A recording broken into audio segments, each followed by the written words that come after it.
Il y a, semble-t-il, un réel besoin d'échanger dans la profession. Les ostréiculteurs traversent une mauvaise passe car après le Covid, il y a eu cette crise sanitaire avec la contamination des huîtres du bassin suite au débordement des eaux usées. La filière a été mise à l'arrêt et la confiance a été rompue un petit peu avec les consommateurs. Je vous propose d'écouter un ostréiculteur de Gujan-Mestras, Laurent Bidard. L'an dernier, c'est vraiment une année noire pour l'ostréiculture sur le bassin d'Arcachon. Pourquoi ? Entre toutes ces trois crises qu'on a succédé, pratiquement, la fermeture, manque de consommation après la fermeture pendant pratiquement deux trimestres, et après les mortalités qu'on a eues à partir du mois de septembre-octobre et dans l'été. Et on vient de l'entendre, au-delà de cette crise de confiance, un autre problème agite le bassin, une très forte mortalité dans le développement des huîtres, jusqu'à 80% parfois. Alors personne ne sait réellement pourquoi il y a autant de pertes. C'est justement le but de ces rencontres aujourd'hui, chercher à comprendre.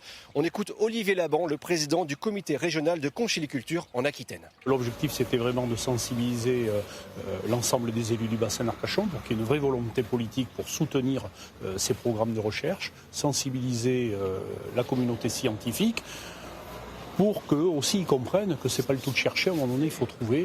Cette journée de rencontre doit donc servir à ça, comprendre et échanger. Des scientifiques du CNRS et de l'Ifremer évoquent notamment la pollution, le changement climatique ou l'évolution du métier, avec des réponses peut-être pour des ostréiculteurs bien souvent fatigués et inquiets.